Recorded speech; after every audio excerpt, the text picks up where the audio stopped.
뭐 서영이 남편이 또 이렇게 브릿지 역할을 해주셔서 얼마나 감사한지 모르겠습니다.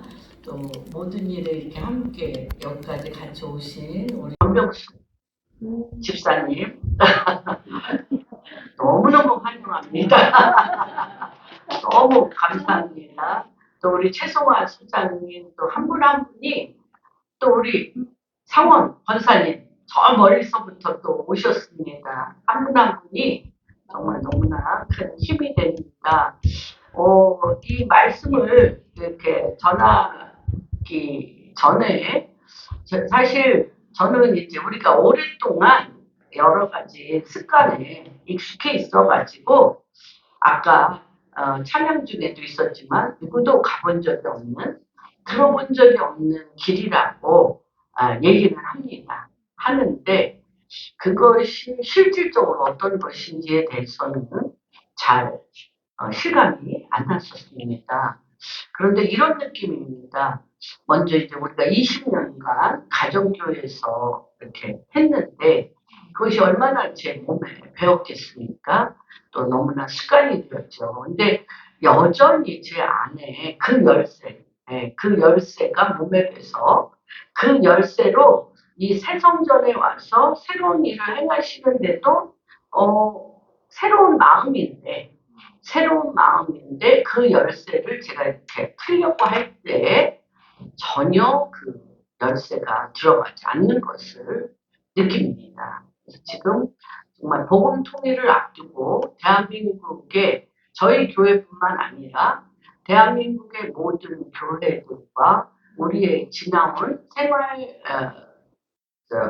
믿음 생활의 패턴이 완전히 바뀌는 새로운 시즌이 되었음을 선포합니다. 요번에 그 시나리가 요번 그 죽었는데 3일 전에 총살됐는데 누가 죽인 줄 아세요? 18살짜리. 예. 이스라엘 군인 18살짜리가 시나리가 잠깐 삼고 나온 사이에 그 18살짜리 3명이 나와서 번일다가 죽였어요. 놀랍죠? 그러니까 예기치 못한 일들이 우리 삶 가운데 놀랍게 일어나는 일들이기 때문에 정말 성령께서 우리의 삶의 방향을 확 바꿔주시지 않으면 그냥 뒤처질 수밖에 없는 그런 상황인 것을 알았습니다. 그래서 지금까지의 우리가 살아왔던 모든 방식도 참 훌륭했습니다. 그리고 너무 귀했습니다. 그런데 공기가 바뀌었어요. 바뀌었으면 새 일을 행하시는 당신의 파도에 타야 됩니다. 한 몇 년 전에 오래됐습니다. 오래됐는데 그때 선한 목자교회에서 누구냐 알란 우드라는 저쪽에 아이압의 유명한 그 성경 학교 총장이십니다. 신학대학 총장이신 분이 한 8살, 9살짜리 아들을 데리고 왔는데 이 아들이 이 알람드를 이렇게 아버지가 설교하기 전에 8살짜리 아들이 딱 안수하면서 아들이 이렇게 아버지를 축복하는 건데 저는 우리 서영이 아들이 우리 목사님이 서영이 아들한테 반했잖아. 너무 지혜롭고 똑똑하고 너무 기도도 잘하고 몇 살인데? 5살?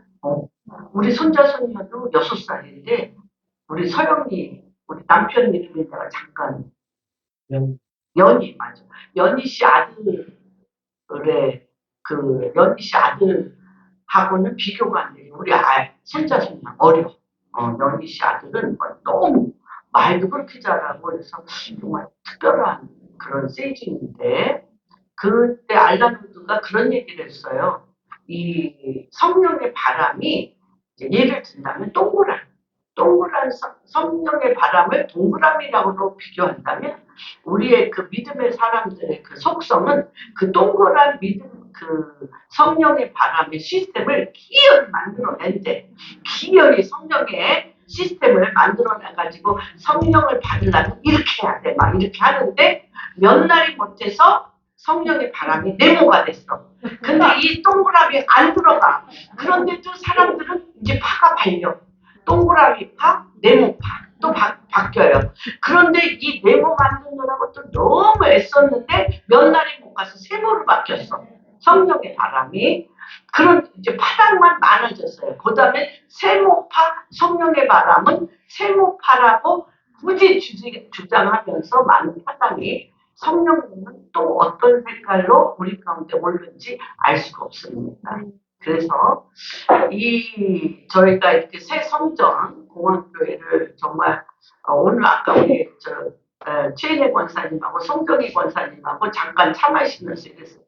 이렇게 공항교회 성도님들이 일당백, 일당천으로 재는 게 이렇게 많고 정말 성전을 한 달 만에 이렇게 아름답게 꾸미고 또 우리 성가대가 없으니까 성가대가 올 때까지 또 이렇게 너무나 잘하는 성가사들의 도움을 받아서 이렇게 찬양도 하고 또 뭐 너무 이 성전이 좋다고 뭐 종일종일 여호와로 기억나게 하는 기도로 성전을 떠나지 않는 우리 또 선교사님과 새벽기도 직장생활 하는데도 너무너무 힘드신데도 새벽 미명에 와서 또 새벽기도 하고 가는 열심히 특심인 우리 그 동학교회 성도님들의 그 엄청난 내재적인 능력이 있음에도 불구하고 주일날만 가정교회에 또르륵 와서 가면서 얼마나 갈급하셨을까.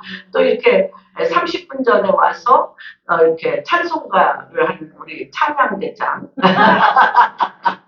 다들 일당 천, 일당 만인데 20만 2004년도서부터 2024년 동안 너무 정말 성도님들의 참아주신 거에 대해서 감사드리고 앞으로 누구도 알 수 없고 누구도 갈지 못한 길이 어떻게 일어날지에 대해서는 저도 잘 모르겠습니다. 오늘 요번에 이제 이 말씀을 하면서 저는 사도행전을 가지고 말씀을 나누기로 선포했습니다. 그래서 오늘은 사도행전 2장 1절부터 13절을 같이 봉독하겠습니다. 시작. 오순절 날이 이미 이르되 그들이 다 같이 한 곳에 모였더니 호련히 하늘로부터 극하고 강한 바람 같은 소리가 있어 그들이 앉은 온 집에 가득하며 마치 불의 혀처럼 갈라지는 것들이 그들에게 보여 각 사람 위에 하나씩 임하여 있더니 그들이 다 성령의 충만함을 받고 성령이 말하게 하심을 따라 다른 언어들로 말하기를 시작하니라.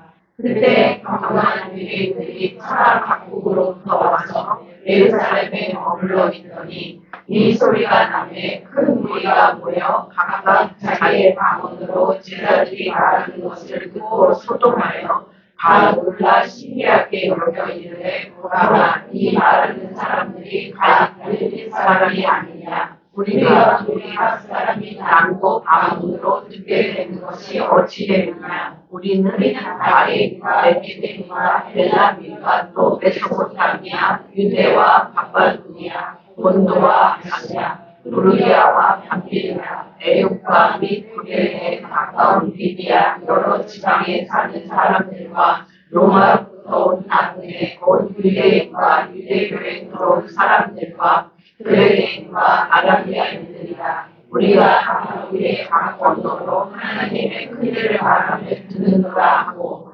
다 놀라며 당황하며 서로 이르되 이에 어찌된 일이냐 하며 또 어떤 이들은 돌아가여 이르되 그들이 세술에 취하였다 하더라. 아멘. 오순절날이 일어났는데 그들이 다 같이 한 곳에 모였습니다. 우리가 출애굽기에 보면 토라 하나님의 십계명을 받을 때도 오순절이었습니다.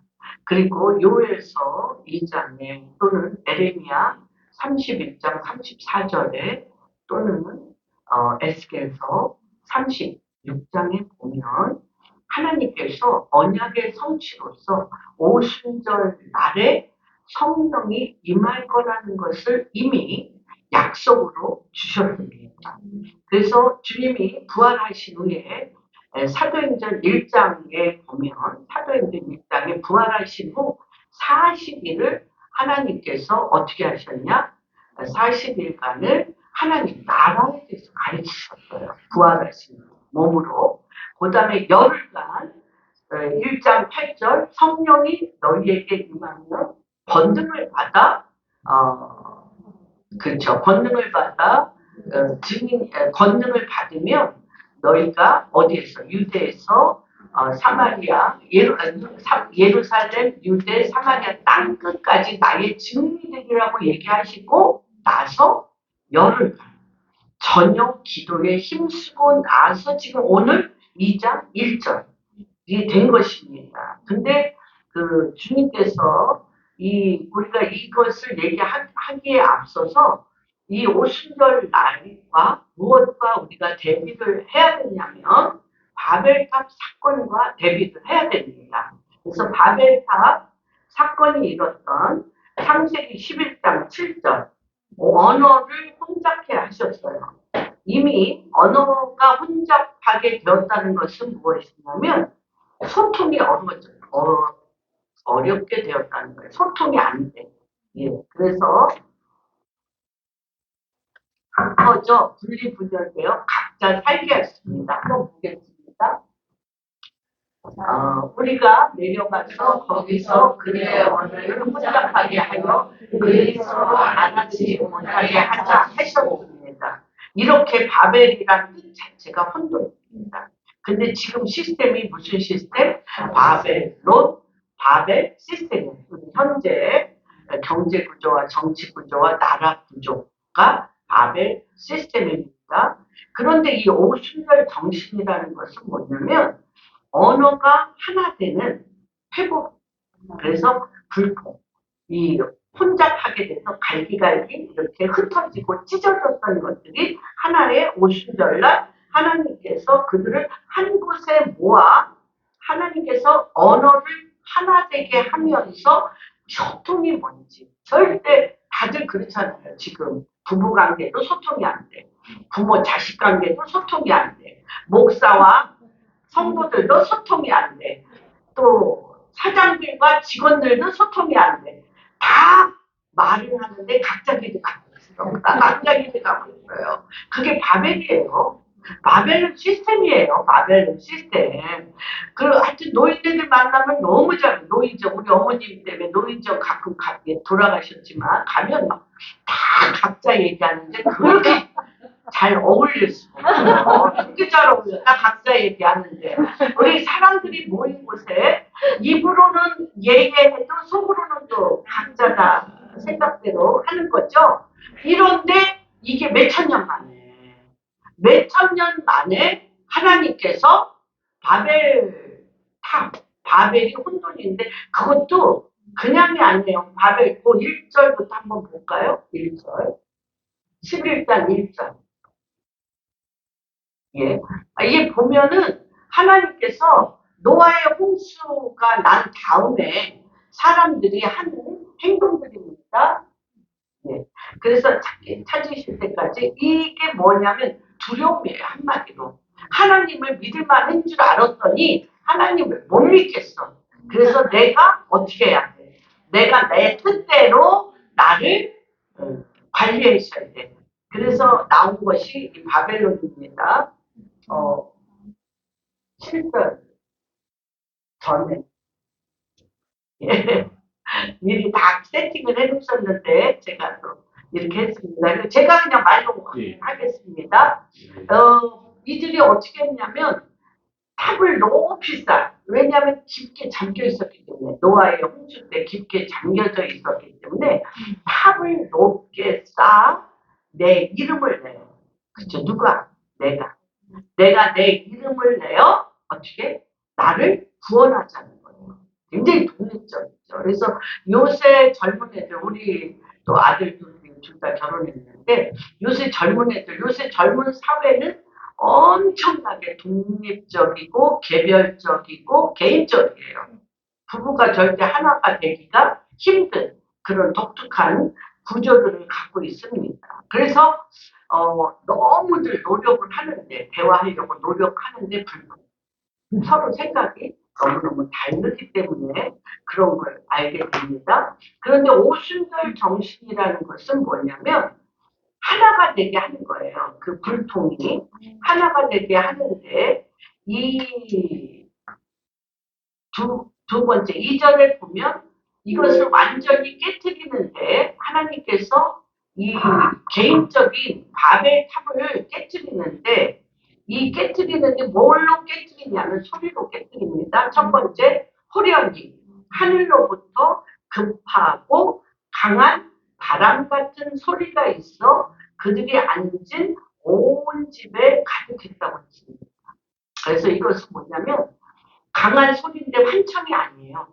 진동. 온 세상을 진동하는 하나님의 강한 소리로 무엇을 했냐면 귀를 완전히 주님이 첫 번째 귀가 바뀌었어요.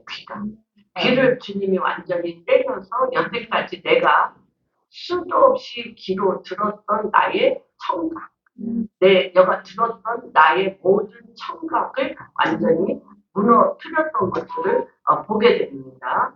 근데 하나님, 우리가 이 바벨에 대해서 조금 더 얘기를 하고 싶습니다. 이 바벨 탑을 쌓다 보면 어떤 것이 되어지냐면 바벨은 마음을 잃어버려요. 마음을 잃어버리고 어떤 일이 일어났냐면 내 일이 되나 안 되나를 계속 그런 표현을 굉장히 많이 했었어요. 어떻게 했냐면 기도. 우리가 기도를 해놓고 씨를 심잖아. 땅에 씨를 심고는 이 어느 기간이 있어야 되는데 이게 됐나 안 됐나 땅을 계속 파봐. 조급해서 그런데 땅에서 아직 싹도 안 나고 그러면 역시 내 기도는 안 되는구나 하고 확 닫혀버리고 마음을 잃어버리고 내가 내일을 시작하게 되는 게 망의 마음을 잃어버려서 망하는 길로 간다는 것이 그렇습니다. 그런데 하나님께서 이 40일간 하나님의 말씀을 전하신 후 10일간 저녁 기도를 한 후에 오순절날 한 곳에 모여 기도할 때는 뭐라고 1장 4절에 사도행전 1장 4절에 뭐라고 주님이 부탁을 했냐면 예루살렘을 떠나지. 근데 이때 당시에 예루살렘은 가장 어렵고 많은 침공을 받아서 두렵고 힘든 시기였어요. 그래서 다 도망가야 돼. 도망가야 되는데 주님이 뭐라고 부탁을 했냐면 예루살렘을 떠나지 말고 기다려라. 그래서 예배라는 것은 무엇이냐면 기다리는 것입니다. 무엇을 기다리냐면 나의 시간이 아니라 내가 내 뜻을 이루고자 하는 나의 시간이 아니라 하나님께서 하나님의 때에 하나님의 뜻을 이루는 것을 기다리는 게 예배라는 것입니다. 그래서 예배가 안 되면 내 뜻대로 예배가 안 되면 어떻게 되냐? 조급해지고 유진 피터스는 이것을 무엇이라고 얘기했냐면 조급해지는 것은 하나님의 때를 내가 기다리고 하나님께서 당신의 일을 이루실 때까지 내가 기다리는 것을 포기해버려.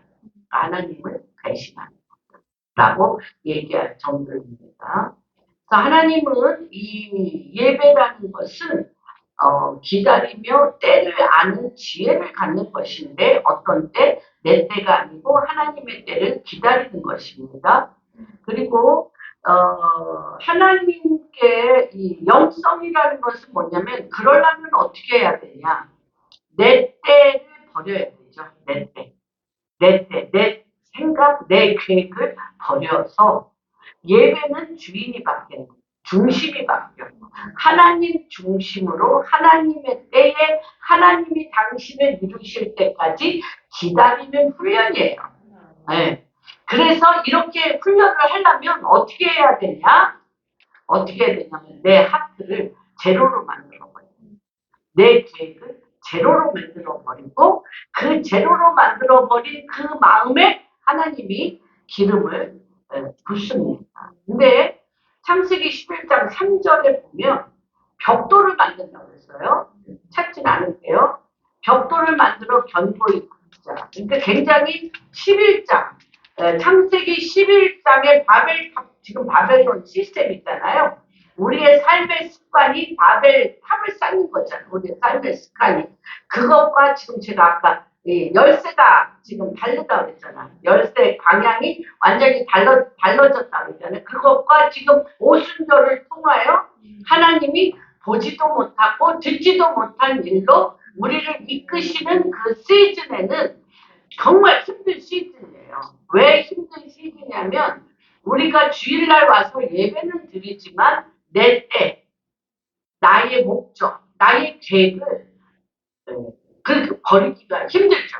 그럼 왜냐하면 하나님으로부터 듣는 그분의 인도하심과 그분의 계획과 그분의 뜻을 내가 모르면 내가 내 뜻도 없고 내 계획도 없고 내가 열심히 일하는 나의 패턴이 없다면 우리는 그냥 붕 뜨는 거예요.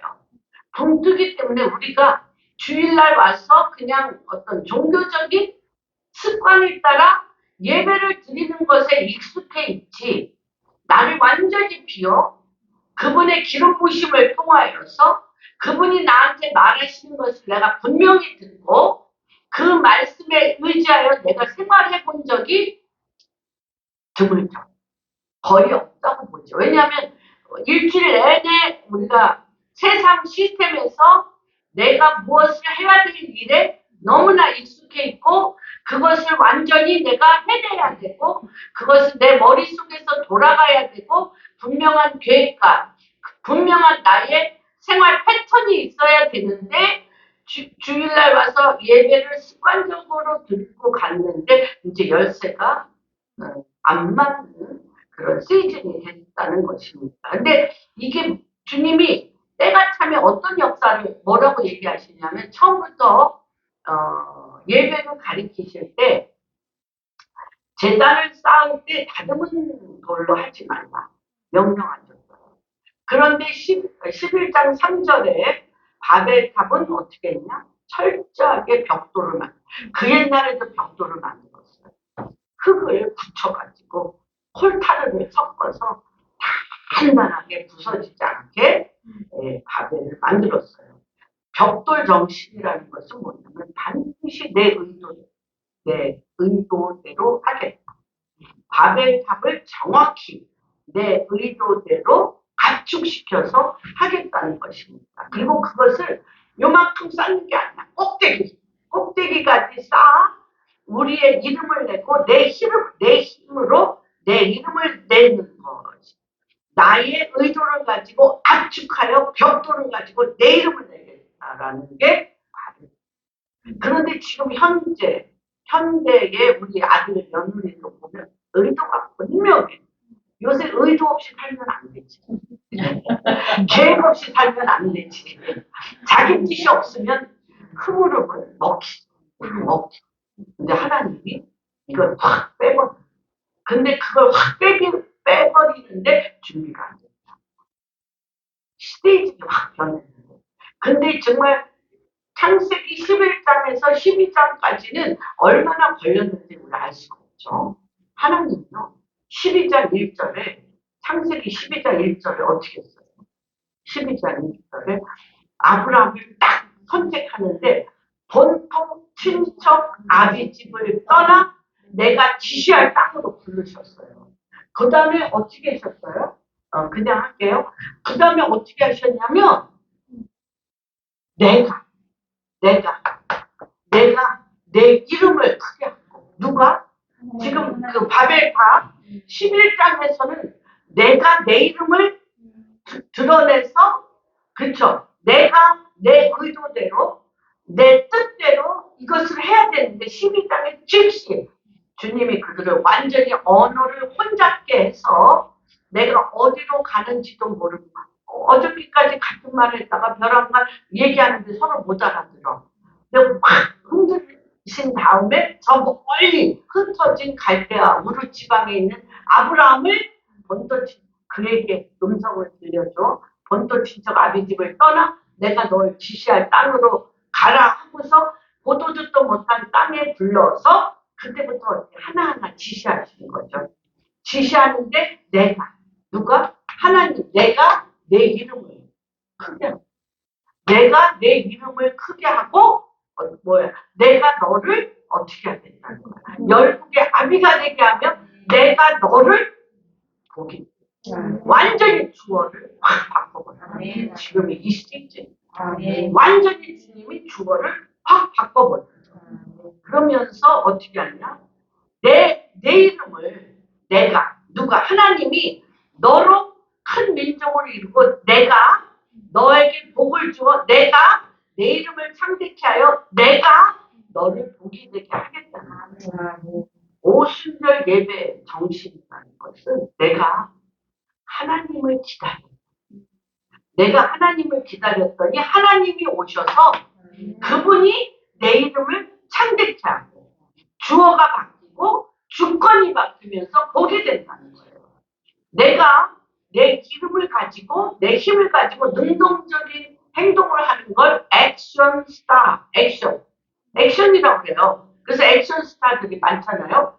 그런데 내가 완전히 하나님이 우리를 완전히 지배하시고 말과 마음과 행동을 다 지배하셔서 우리를 누구에 이끌려? 성령에 이끌려서 우리가 움직이는 모든 행동을 액션. 누구에 의해서? 성령에 의해서 내 행동이 움직이는 걸 액션. 사도, 행정, 성령, 행동들. 누구에 의해서 이루어지는 행동들, 성령에 의해서 이루어지는 행동들이라는 것이죠. 그래서 이 오순절날 하나님이요, 때와 시를 반드시 정하셨어요. 아무 때나 안. 그래서 이때 이후로는 우리가 이거 길을 열어놨어. 길을 열어놓으면 그 다음부터는 준비되면 즉시합니다. 근데 어떻게 하냐? 이 하나님의 때에 성령이 아까 찾아볼까요? 한번 이미 몇 천 년 전에 다 주님이 언을 하셨어요. 2장 28절 요에 아까 요거는 찾아지나요? 장로님? 네. 이거 읽어볼게요. 그 후에 내가 너희 만민에게 부어주리니 너희 자손들이 장래에 말할 것이며 너희들이 꿈을 꾸며 너희 자손들이 세상을 열어보리며. 지금이 왜 중요하냐면 내가 오순절에 하나님 앞에 이 바벨론 시스템에 가장 뭐라 그래야 돼요? 완숙한 가장 최고조 바벨론 시스템의 최고조 개인주의, 이기주의, 내가 너무나 중요하고 내가 희생하면 안 되고 내 달란트, 내 돈, 우리 아들 며느리도 뭐 안 물어봤어요. 자존심 상할까 봐. 월급 따로 쓸걸? 통장 다를걸? 전 그렇게 봐요. 그럴 거예요. 요새는 거의 다 그래요. 개인주의. 그렇거든요. 이 최고조. 근데 이제 우리 소설이나 여러 가지 상황을 보면 AI 시대에 AI가 최고들의 엘리트를 잡아먹는 거죠. 예. AI 시대가 엘리트들이 수만 건을 응집해서 만들어 놓은 그 지혜와 지식을 박살내는 게 AI가 박살낼 거예요. 무슨 말인지 이해되시죠? 그러니까 지금 완전히 그 말세의 말세로 가는 거죠. 인본주의의 꽃. 인간이 주신 우리의 DNA와 무의식과 잠재의식은 완전히, 그래서 잠재의식과 무의식의 거의를 깨우라. 거의를 깨우라는 책이 얼마나 잘 펴졌는지 알지? 말도 못해. 거의를 깨워야 돼. 응? 그랬는데 하나님 이걸 그냥 밟아버리고 어떻게 얘기하십니까? 지금 성령의 임재하심을 기다리라는 거죠.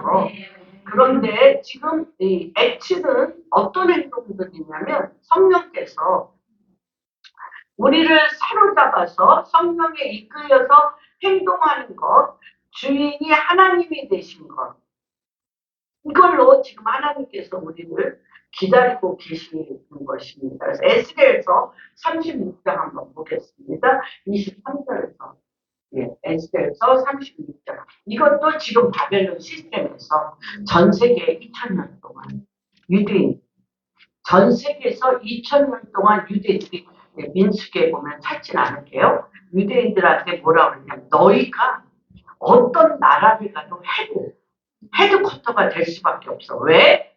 너희와 같이 하나님의 킹덤의 율례와 법도를 가진 나라, 민족이 어디 있는 거야. 나라 구조, 전 세계 어떤 나라도 하늘로부터 받은 나라 구조가 있는 나라가 없어요. 그래서 그들이 2000년 동안 전 세계 디아스포라로 제가 폴란드의 홀로코스트도 가보고 독일의 홀로코스트 사람이 그 사람들 머리카락 있죠? 그걸로 카페트를 다 잡아. 머리카락 뽑아. 그리고 마른 뼈. 이 마른 뼈에서 기름을 짜서 무기를 만들어. 그 마른 뼈대기에서. 그러니까 사람이 안 와. 그런데도 헤드쿼터는 유대인. 왜? 하나님의 율례와 법도의 토라가 있기 때문에. 그런데 이들이 너무 노예처럼 당하면서 그들 위에 꼭대기에 쓸려다 보니까 뭐가 무상이 됐어요? 돈. 그래서 수전노 하면은 유대인의 그 명칭이 있잖아요. 그러면서 그들이 무엇을 잃어버렸냐면 여호와의 이름을 잃어버렸어요. 그래서 하나님께서 뭐라고 얘기하셨는지 한번 봅니다. 시작. 여러 나라 가운데서 너희는 이름, 너희가 그들 가운데서 나의 이름을 내가 거룩하게 할지라. 내가 그들의 눈앞에서 너희로 말미암아 나의 거룩함을 나타내니 내가 여호와의 이름을 여러 사람이 알리라. 주 여호와의 말씀입니다. 내가 너희를 여러 나라 가운데서 인도하여 내고 여러 민족 가운데서 모아 내리고 그 땅에 들어가서 맑은 물로 너희에게 뿌려서 너희를 정결하게 하되 또 너희 모든 더러운 곳에서와 모든 우상 숭배에서 너희를 정결하게 할 것이며 또 새 영을 너희 속에 두어 새 마음을 너희에게 주되 너희 육신에서 굳은 마음을 제거하고 부드러운 마음을 줄 것이며 또 내 영을 너희 속에 두어 너희로 내 율례를 행하게 하니 너희가 내 율례를 지켜 행할지라. 내가 너희 조상들에게 준 땅에서 너희가 거주하면서 내게 적시고 나는 너희의 하나님이 되리라. 내가 너희를 모든 더러운 데서서 나며 곡식이 풍성하게 하여 이들이 너희에게 닥치지 아니하게 할 것이며 또 나무의 열매와 밭의 수산을 풍성하게 하여 너희가 다시는 그들의 욕을 여러 나라에게 당하지 아니하게 하리니 그때 너희가 너희 악한 일과 너희 좋지 못한 행위를 기억하고 너희 모든 죄악과 같은 일로 말미암아 스스로 믿게 보리라. 절대 유대인이 자기를 깨끗하게 할 수 없어요. 요번에 제가 금요일날 집회에 갔는데 IMN이라고 제일 큰 이스라엘 커넥션의 대표인 목사님이 나와서 이 알리아 문제에 대해서 얘기를 하더라고요. 이스라엘에 있는 많은 유대인이 왜 메시아닉 주를 안 돕고 예수를 모르는 이스라엘 사람들을 알리아하냐라고 너무너무 반발이 많다는 거예요. 저도 그거에 대해서 너무너무 많은 빌력을 받았습니다. 근데 자기가 이 말로 해결이 됐다는 거예요. 하나님께서 이들이 정말 홀로코스트 600만 학살, 각 나라마다 유대인은 짐승이야. 아무나 죽여도 유대인을 죽여도 사람들이 그걸 살인이라고 치지 않아요? 지금도 그렇잖아요. 지금도 그런 상황에서 이들이 자기 영혼을 팔 수밖에 없고 자기 삶을 팔 수밖에 없어요. 그래서 이들이 우상숭배라는 게 뭐예요? 왜 바알과 아세라를 섬겼잖아요. 바알과 아세라가 뭐예요? 그 돈을 그렇게 유대인 하면 수돈노, 돈을 좋아하는 민족, 그리고 금을 좋아하는 민족, 보석. 전 세계 보석상은 다 유대인. 왜냐하면 빨리 몸을 보석 들고 다이아몬드 들고 돈 들고 금 들고 가야만 이제 거기가 쫓겨날 때 가장 가볍게 갈 수 있는 것들이 그것이기 때문에 그렇습니다. 근데 하나님께서 너희가 그것을 너희가 깨끗하게 할 수 없다. 그래서 여기서 얘기하면 누구가 이걸 깨끗하게 할 수 있어? 내가. 내 이름을 위해서. 그래서 이분이 거기서 응답을 받았대요. 유대인들은 반드시 하나님께서 이스라엘에 돌아오게 해서 유대인이 무엇을 행해서가 아니라 하나님 당신이 당신의 이름을 위하여 이들에게 예수 그리스도의 보혈의 피로 눈의 비닐을 벗겨 다윗샘을 터뜨림으로 말미암아 이들의 눈의 비닐을 벗기고 이들에게 새 영, 그리스도의 영, 새 영과 새 마음, 그리스도의 마음을 주어 하루아침에 우리가 토라 그 자체이신 분이 예수 그리스도셨구나. 우리가 그렇게 종일 여호와를 기도하면서 기억나게 했던 말씀 그 자체가 말씀이신 그리스도, 진리의 영이신 그리스도, 말씀이 육신이 되어 이 땅에 오신 그리스도였다는 걸 그들이 알고 이들이 전 세계에 뻗쳐나가 그리스도를 전도할 거라는 거예요. 그래서 자기가 알리아에 올라가겠다라고 얘기를 하는 걸 들었습니다. 예. 그래서 하나님께서 첫 번째 이 일을 할 때 예수님이 처음 이 땅에 오실 때는요, 조용히 오셨잖아. 맑은 위에. 눈에 띄지 않게. 맑은 위에 조용히 오셨어요. 두 번째, 성령으로 올 때는 기축을 흔들고 오셨어요. 기축을 흔들고 오셔서 강하고 급한 바람, 호련히 하늘로부터 강하고 급한 바람 소리가 났고요. 그들이 앉은 온 집에 가득했어요. 성령님이 왜 이렇게 엄청나게 현상으로 오셨냐면 왜 그렇게 엄청나게 귀를 때리고 귀를 그냥 막 완전히 다 120명이 한 명이 아니라 120명이 다 들을 수 있게 왔고요. 두 번째는 성령의 새바람으로 왔어요. 이 새바람 바람이 2장 7절에 보면 창세기 2장 7절에 보면 이 새바람은 뭐냐면 상면의 기운이에요. 그래서 사람을 하나님께서 흙으로 만드시고 2장 7절에 그 코에 생기를 불어넣어 생명이 됐다고 그랬어요. 그 다음에 이 새바람 우리가 지금 전체 이 바벨론 시스템의 감정, 의지, 그렇죠? 생각 이런 것들이 너무 발달했는데 자기중심적으로 너무 발달하고 이기적으로 너무 발달하고 너무 똑똑한데 이것이 어떤 거냐? 마른 막대기 만드는 거죠. 마른 막대기. 내가 너무 중요해. 내가 희생하는 게 너무 억울해요. 왜 나만 해? 아유 막 제가 한번 간증 우리 아들이 들을래나? 제가 한번 간증했죠.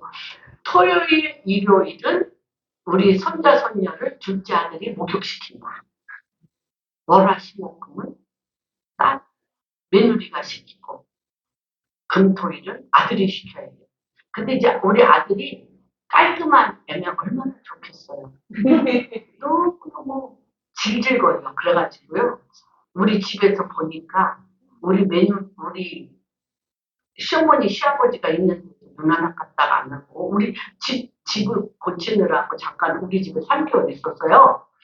우리 아들이요. 우리 손녀를 목욕시키고 나왔는데 비누 거품이 그대로 했다가 몸에 비누도 그대로 그냥 수건 싸고 나오는데 눈 하나 깜짝 안 했지.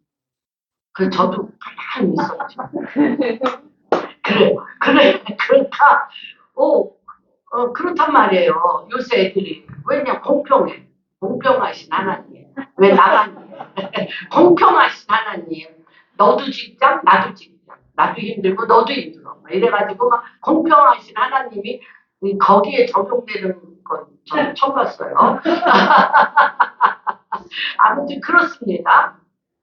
그런데 이게 하나님께서 이 바람을 부는데 그러한 공평함이 대인관계에서나 인간관계에서나 부부관계에서나 부모 자식 간에 엄청난 마른 막대기를 만든다는 거예요. 사실 모든 누구의 부모의 못 배웠어도 국민학교도 안 나와 있어도 못 배운 우리 부모들은 남편이 우리 친정이 그렇으니까 남편이 바람피고 술주정뱅이고 돈을 거의 갖다가 바깥에 써도 우리 친정엄마는 오형 엄마 아버지가 또 나온 아들까지 오형제를 잘 지내줘. 그 엄마가 공평한 하나님을 주장하면서 엄마가 너도 바람 펴 나도 바람 펴 하면서 이제 요새들 같이 나갔으면 이제 우리도 고아인 거죠. 그러니까 말하자면 예수 그리스도가 십자가에 못 박혀 죽으심으로 우리가 죄사함을 받아서 성령의 부활의 능력으로 우리가 새 힘을 갖고 살 힘을 우리가 갖는 거잖아요. 힘의 근원이 서로 이렇게 잘하면 좋아. 못할 경우도 있다면 어떻게 할 거냐는 거죠. 그래서 이 모든 이 힘의 근원이 사람에게 있지 않냐고 하나님의 능력으로 서야 될 때가 되었다는 것입니다. 그래서 이 2000년 동안 하나님께서 2000년 동안 노예로 돌아다니면서 나그네로 돌아다니면서 전 세계의 물질의 60%를 유대인이 갖고 있음에도 불구하고 이들한테 남은 것은 무엇이냐? 마른 뼈라는 거예요. 마른 뼈. 그리고 천추의 한, 원통한. 어떤 민족도 우리를 위로할 수 없다. 에스겔서 3장 1절부터 2절. 예. 어떤 민족도 그래서 유일하게 유대인을 위로할 수 있는 민족으로 유대인이 택한 사람이 북한 사람이에요. 북한. 자기네들은 70년 동안 노예 생활을 안 했대요. 김일성 3대에 걸쳐 노예 생활을 한 북한 사람보다는 자기네들은 그 정도로 심하지 않았다고 얘기합니다. 그래서 우리가 성령을 힘입어 권세와 능력으로 살지 않으면 자기중심적인 건 마른 막대기로 만든다는 걸 여러분 반드시 인식하시길 바랍니다. 여호와께서 권능으로 내게 임재하시고 그의 영으로 나를 데리고 가서 돌자기 가운데 두셨는데 거기 마른 뼈가 가득하더라. 2절. 예.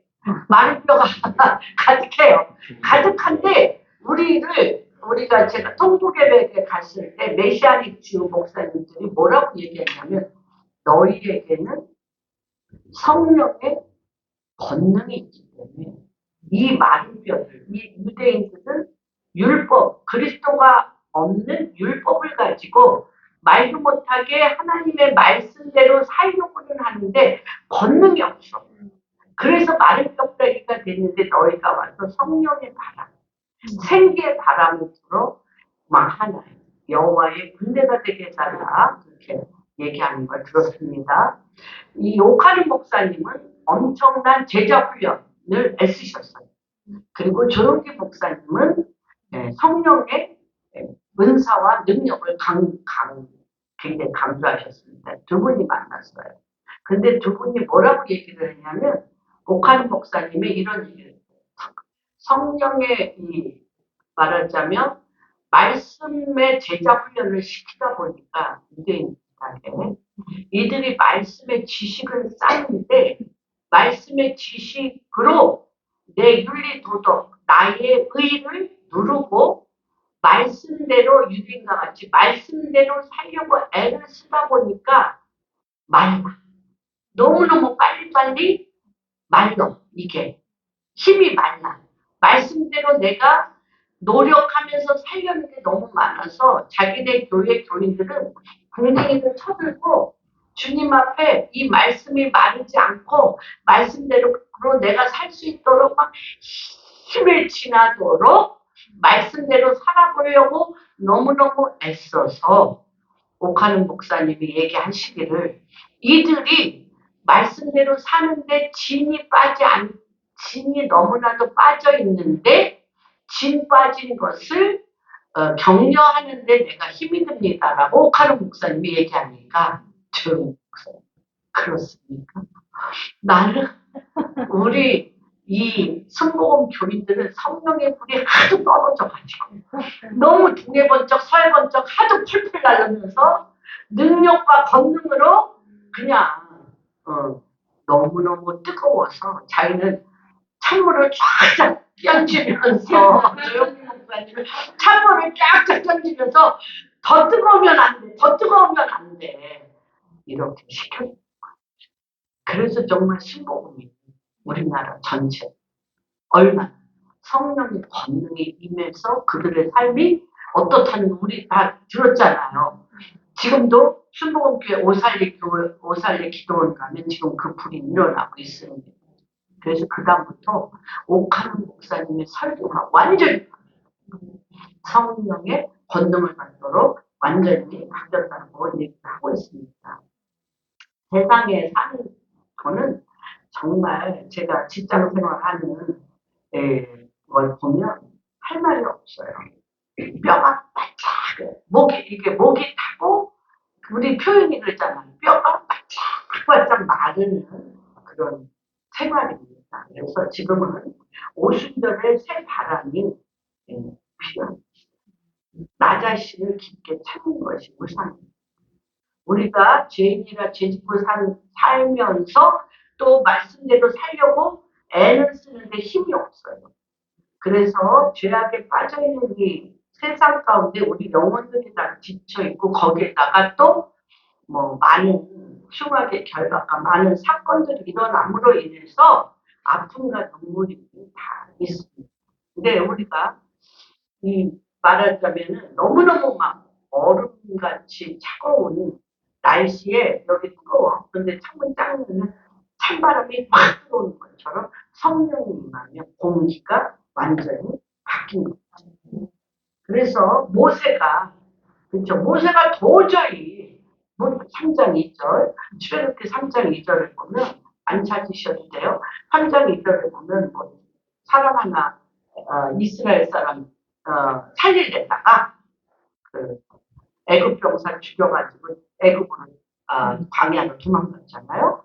그런데 40년 동안 바로 왕 앞에 어떻게 가서 얘기해? 애굽에 바로 왕한테 무슨 수로 가서 얘기해? 람세스 2세가 모세 죽이려고 혈안이 돼 있는데 어떻게 얘기해? 그런데 불이 왔죠. 불구덩이 이 불이 와가지고 어떻게 꺼지지 않냐 이 불로 말미암아 저 하나님께서 능력을 주신다. 그래서 어떤 거 바람. 하나님께서 바람을 통하여 나를 새롭게 했어요. 바람을 통해서 나를 새롭게 하시고요. 불을 줘서 권능으로 말미암아 바로 앞에 쓸 수 있어요. 바로 앞에 쓸 수 있을 뿐만 아니라 10가지 재앙을 통하여 430년 된 애굽 시스템에서 하나님이 당신의 백성을 끄집어 내올 수 있는 권위. 지금은 그런 시즌입니다. 지금은 하나님의 불이 임하여서 시즌입니다. 그래서 두 번째는 주님께서 세 번째 보면 불의 형아 세 번째 2장 4절에 보면 그들이 다 성령의 충만함을 받고 성령의 말하게 하심을 따라 다른 언어로 얘기했다고 얘기했어요. 이 성령 충만 첫 번째는 바람과 같은 성령입니다. 두 번째 내면을 완전히 새롭게 두 번째는 위로부터 붙는 불과 같은 권능을 세 번째는 성령 충만인데 이 성령 충만이라는 것은 뭐냐면 자의적으로 하기는 너무너무 힘들죠. 그래서 이 성령이 우리의 모든 것을 주관하시고 주도하시는데 성령의 충만함이 우리 안에 있으면 생각이 없어요. 생각을 지워버려요. 그래서 우리나라에서 오살리 기도원에서 우상숭배 많이 했잖아요. 엄청 많이 해가지고 가만히 있으면 생각이 어떻게 돌잖아요. 생각이 도는데 이 생각마다 능력이 있어요. 능력과 권세가 있어요. 나를 화나게 하는 생각이 떠오르면 어때? 내 몸이 막 부들부들 떨리면서 막 화가 나잖아요. 생각뿐인데 그 희한하지 않나요? 내가 옛날에 손해본 생각하면 그거 한 10년 전에 손해봤어. 근데 그 생각이 딱 떠오르면 막 변한가 막 그 사람 그 인간 찾아야 돼. 찾아가지고 어떻게든 그 돈을 빼내야 돼. 뭐 이런 거가 생각이 뭐길래. 생각이 뭐길래. 생각이 내 온몸을 뒤흔들잖아. 그래서 성령의 충만함이라는 것은 뭐냐면 성령이 내게 임하는 생각을 지배하는 거야. 그래서 이 생각이 뭘로 바뀌냐? 주님의 뜻대로 바뀌는데 우리나라에 그 지금보다 우상숭배 훨씬 더 많이 했잖아요. 많이 했던 그때에 지금은 그것이 우리의 지적인 욕구로 바뀌었지만 그때는 엄청난 막 무당 전쟁이 막 이러면서 굉장히 우상숭배로 바뀌었어요. 그때 많은 기도하는 분들이 생각했는데 방언을 방언하면서 생각하기는 어려워. 방언하면 생각 안 나. 그러니까 생각이 나를 돌게 하지 않으려고 막 가로 하나, 메시지 하나, 막 가로 하나, 막 아니면 두 번째 말씀을 막 외워. 말씀을 외우던지 방언. 생각 구심한다고. 그 다음에 두 번째는 유대인은 이걸 너무 잘해. 유대인. 하나님 말씀을 너무나 많이 외웠기 때문에 우리가 여기서 아침에 시편을 하는데 여호와는 나의 목자시니 그죠? 내가 사망의 음침한 골짜기를 다닐지라도 내가 두려워하지 않는 것은 주의 영이 나와 함께하리라. 그리고 그게 이 다윗이 가장 힘들고 어려운 사울에게 쫓겨다니면서 가장 어려울 때 불 속에 숨어서 진 시가 23편이라니까.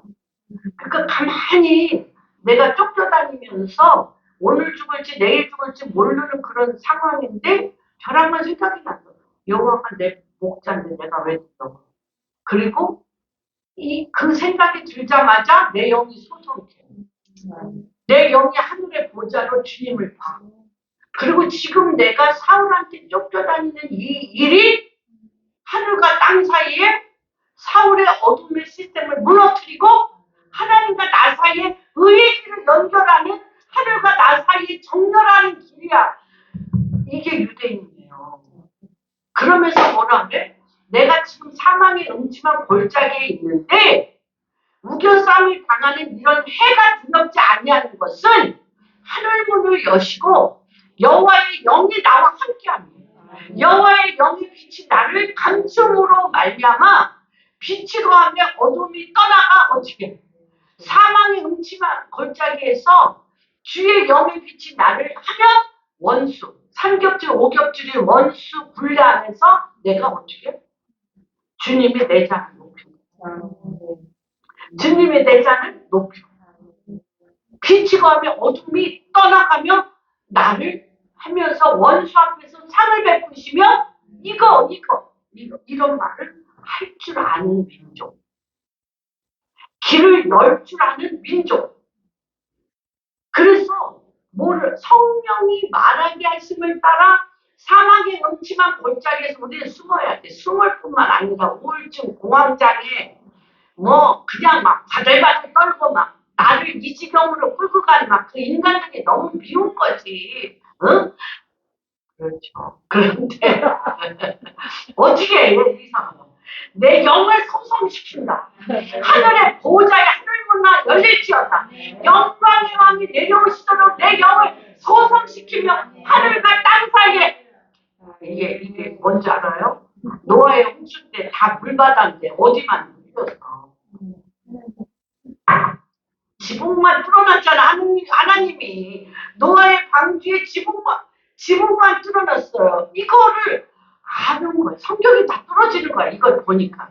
지붕만 뚫어놔서 빛이 나를 거하며 빛이 거하며 어둠이 한 개와 7개로 쫙 떠나면서 의의 길이 하늘과 땅 사이에 이루어지고 그의 권능이 나한테 임하면서 어떻게 되는 거예요? 원수 앞에서 내 손이 들려져. 원수 앞에서 상을 베푸시며 내 잔이 넘치나요. 이걸 알아. 이게 지금 시즌의 키입니다. 이게 지금 시즌의 키예요. 그리고 뭐가 변해? 행동이 변하게 되는 것입니다. 그래서 우리가 이제 액션하게 길들여져 있어요. 있어요. 우리는 액션하게 길들여져 있어요. 어떻게 액션을 안 해.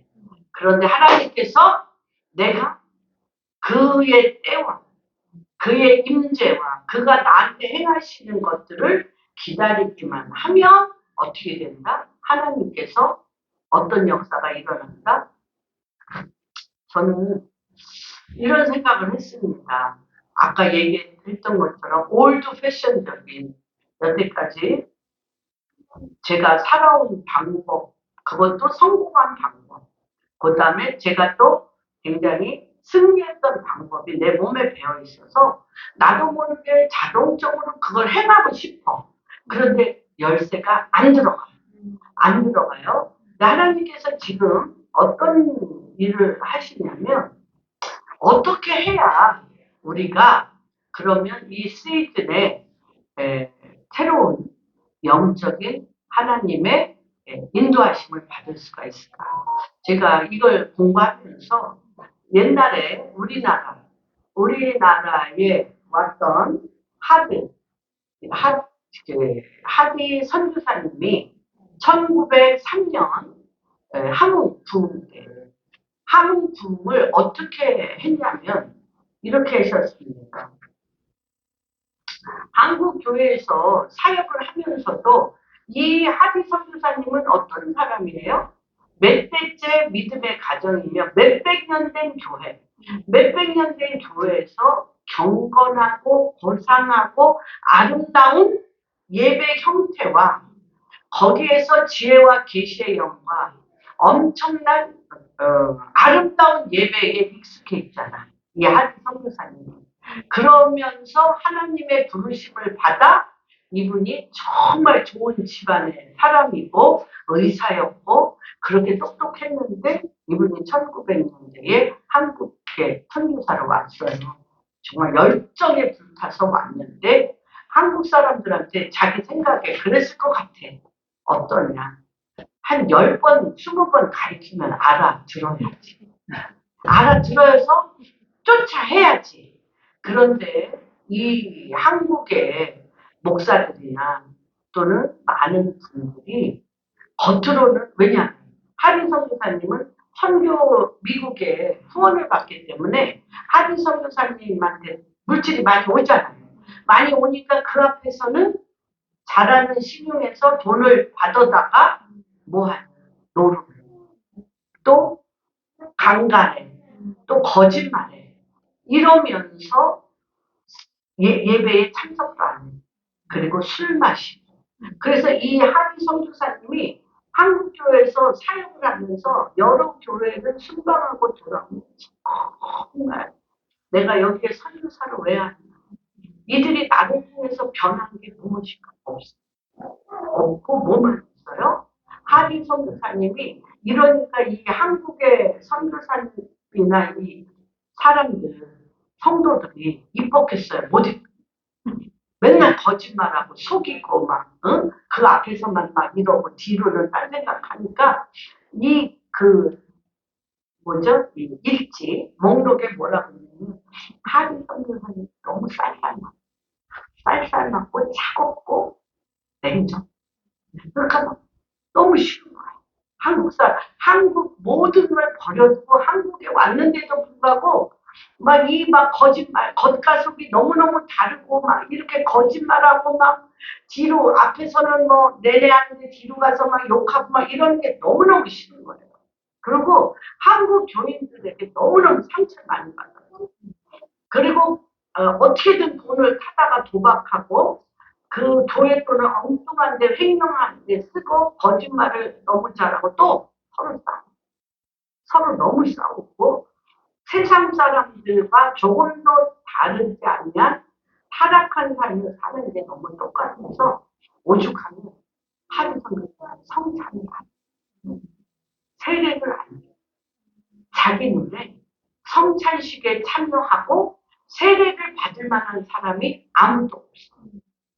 이런 걸 하니까. 그런데 어느 날 하나님 앞에 그가 누가 하나님이에요? 하디가 하나님이 됐어. 하디가 하나님이 된 거야.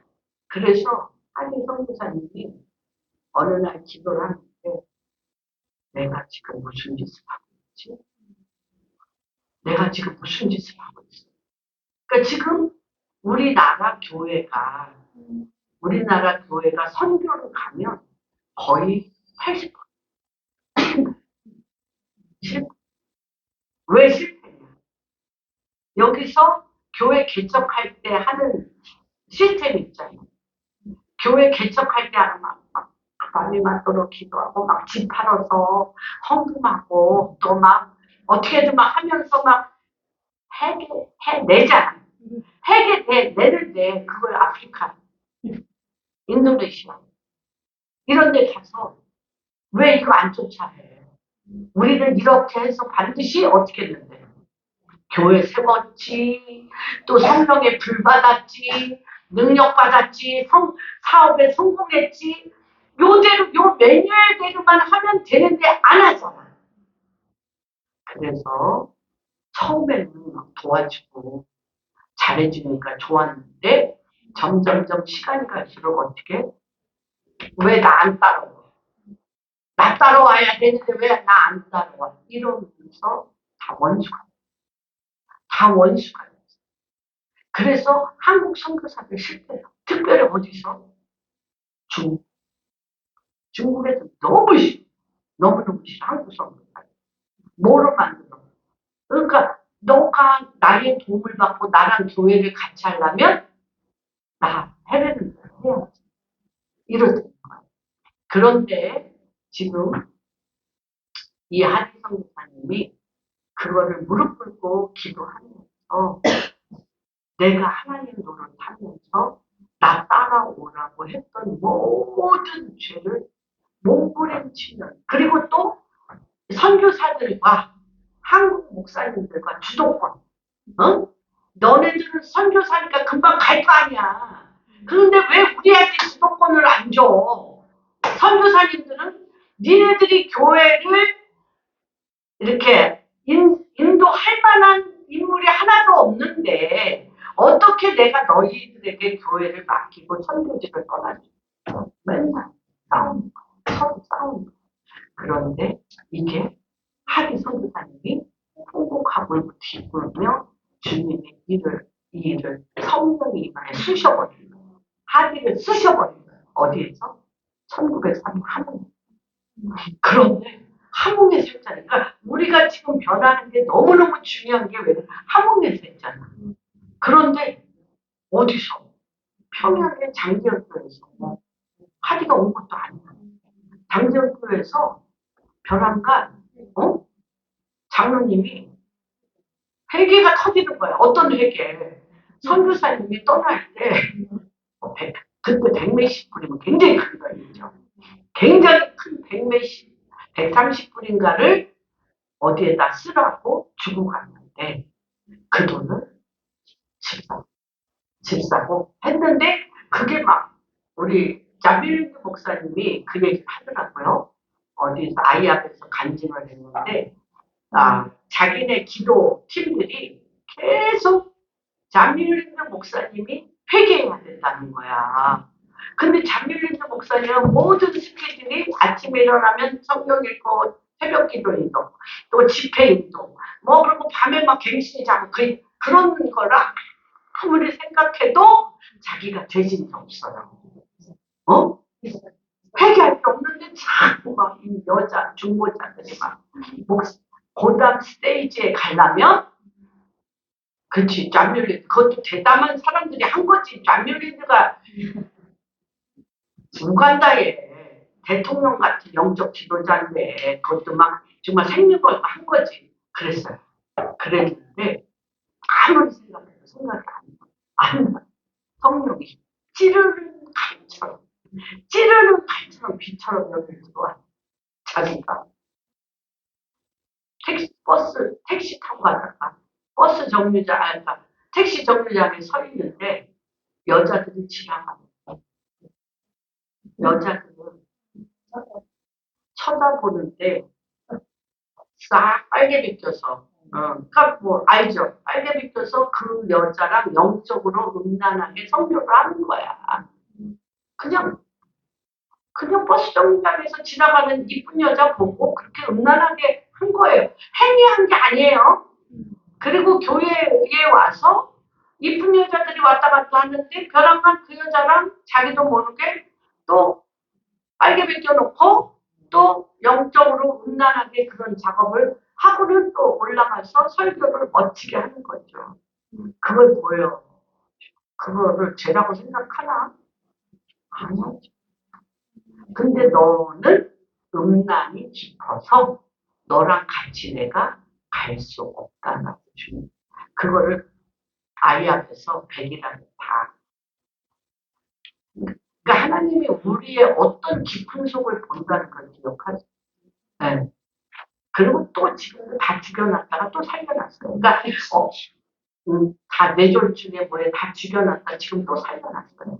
그러니까 그 나라의 죄를 다 지고 재물이 돼서 그 나라를 회복하는 재물을 쓰는 거예요. 그러니까 이게 이 영적인 것이 이제 보통 일이 아니죠. 그래서 저도 오늘도 새벽 1시부터 일어나가지고 죄를 회개시키시고 올드하셔. 옛날 걸로 내가 해달라고 했던 것을 다 회개시키고 여기가 칼로 찔르는 거. 내가 옛날 걸로 정죄하고 판단하고 하려고 그러면 칼로 찌르는 것처럼 아파서 그걸 소설하고 난 다음에 이게 회복되는 거예요.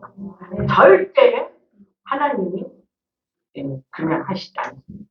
그러면서 그것이 거기서 함흥에서 터졌는데 평양 장대원교에서 터져가지고 그 동네에 아무리 전도를 해도 눈 하나 깜짝 안 했는데 벼락간 그 교회 장로 또는 집사들이 남의 돈 껐다가 안 갚은 거, 그렇죠? 또 여자들하고 또 음란한 짓 한 거, 또는 특별히 시어머니와 고부 간의 갈등, 시어머니와 며느리 간의 갈등을 마치 대속죄인의 유대인들이 그랬던 것처럼 막 집집마다 막 가서 잘못했다고 빌고 막 이런 작업을 막 하니까 이 도시가 흔들거려요. 평양이 막 흔들리고 장대원 교회는 지금 여기가 120명에게 불이 임했던 것처럼 겉에서 볼 때 장대원 교회가 빨갛게 불이 난대요. 마치 어떤 것처럼 그 모세가 떨기나무 거지. 모세가 떨기나무에서 그 불, 그러면서 평양이 뒤집어지면서 대통령이 하나님께서 지금 우리나라 가운데 복음 통일을 하기 전에 우리가 정말 1950년대에서 1970년대, 1980년대까지 불났어요. 오살리 기도원. 80년대, 88 올림픽 이때까지 기도원들이 불났어요. 정말. 불이야, 불. 성령의 불이야, 불이 일어났는데 지금 싹 식었어. 싹 식었어. 그런데 이런 상태로 우리는 북한을 맞이할 수 없어. 나의 옳다여 되는 거, 나의 잘남, 내 돈, 내 어떠함으로 이득을 받을 수가 없으니까 지금 주님이 내 교회부터 뒤흔들고 나라부터 뒤흔들고 우리 교회부터 흔드는데 나는 이렇게 조그만 우리 교회에 해당될까? 저는 제가 생각합니다. 우리 교회까지 그렇게 해당이 될까 했는데 여지없이 주님이 저를 뒤흔드십니다. 그래서 정말 이렇게 하나님 앞에 쉬워요. 사실은 성령의 인도하여 성령 충만함을 받는 게 쉬워. 그런데 조건이 있어. 한 가지 조건이 있는데 그 조건은 비워요. 내 속이 비어있어요. 비어요. 나의 어떠함이 다 비워야 돼. 비우면 기름 부으시죠. 기름 부으셔서 주님의 지도권으로 그 다음부터 그 사람을 누가 끌고 가? 주님 성령이 끌고 가는 이 시대인 것을 주님의 이름으로 축복합니다. 그래서 11절에 보면 우리가 각 언어로 어떤 일을 듣느냐? 하나님의 큰 일을 듣는 거예요. 이 15개국이야, 15개국. 그러니까 이들이 베드로의 설교 때 보면 이들이 각자 뭐 그레네 뭐다 나와 있잖아. 바데, 베데, 엘람, 메소포타미아. 그러니까 50만 명이 모인대요. 6월절, 초막절에 이스라엘의 각 도시, 각 나라 15개국에서 50만 명이 모이는데 이들이 난곳 방언, 메데이는 메데에서 방언으로, 엘렘은 이란이에요. 이란, 엘란이. 그 나라 말로 이 복음을 듣는 거예요.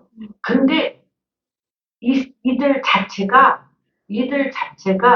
예루살렘에서 예수 그리스도가 하나님이신 것과 그가 우리의 죄를 위하여 십자가에 못 박혀 죽으신 것과 그가 3일 만에 부활하셔서 우리와 함께 지금 성령으로 임하여 주님 앞에 성령으로 임해서 우리와 함께 거하는데 너희가 그 메시아를 죽였도다.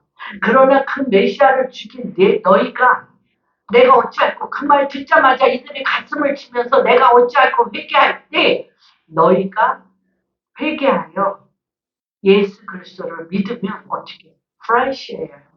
하나님의 신선한 성령의 바람이 머리부터 너희를 뒤집어 씌울 거라는 거. 이게 베드로의 설교거든요. 이런 말을 어떻게 해? 예루살렘에서 돌 맞아서 죽죠. 근데 완전히 하늘문을 열어놓은 주님. 우리가 평양에 가서 어떻게 복음 전? 그래서 이 난곳 방언 12개의 방언으로 얘기하는 게 중요하죠. 그러나 여기에서 가장 중요한 건 뭐냐면 큰 일을 얘기한다는 거. 어떤 일? 예수가 그리스도이신 것과 그가 십자가에 못 박혀 죽으신 것. 내 죄 때문에. 그래서 그가 3일 만에 부활하시고 그 영이 내 안에 들어와 계시고 내가 오늘 그가 예수가 메시아인 걸 알고 주님 앞에 회개하면 어떻게? 놀랍게 성령을 지금 불붙듯이 붓는다. 그거를 120명이 마가의 다락방에서 불 받았어. 바람 받았어. 이걸 다 받았어. 그리고 성령 충만하게 했기 때문에 3,000명을 다 커버해서 그들이 5만 명, 그래서 전 세계로 복음 전파가 된 거예요. 저는 이 조그만 우리 공항교회에 몇 명 안 되지만 15명 이 분들이 하나가 돼서 성령의 바람으로 이 4명이 성령의 바람을 받고 위로부터 불 받고 우리의 성령 충만함을 받아야만 황허장터에 누가 올까 무섭죠? 우리가 그게 안 됐으면 지네들끼리 쌍박질하는 모습밖에 안 보일 거 아니에요? 각 교회마다 일어난 것처럼. 하나님께서 지금 이 시간에 우리에게 정말 저녁 기도, 새벽 기도가 좋아. 저녁 기도, 저도 안 하다가 이 다윗을 보면서 새벽 기도를 하면서 저도 깨지고 있어요. 엄청 깨지고 있어요. 엄청 깨지고, 완전히 시즌이 바뀌고 열쇠 구멍이 바뀐 거를 지금 느끼고 있습니다. 그래서 우리가 결속해. 우리가 그리스도를 하나가 돼서 우리가 애한테가 안 되면 누가 올 수도 없고 와서도 안 되는 거죠. 지금 이제 이런 시즌에 우리가 이 하루이전 이 불의 효과 같고 바람과 같은 성령 충만 온 집이 이 기능으로 덮어지는 놀라운 역사가 우리 공항교회에 또한 오늘 예배를 참석하는 모든 한 분 한 분의 각 가정 일터 위에 대한민국 위에 북한 위에 예루살렘 위에 하나님께서 이미 이를 정하셨고 이를 지금 추진하고 이루시는 것을 선포합니다.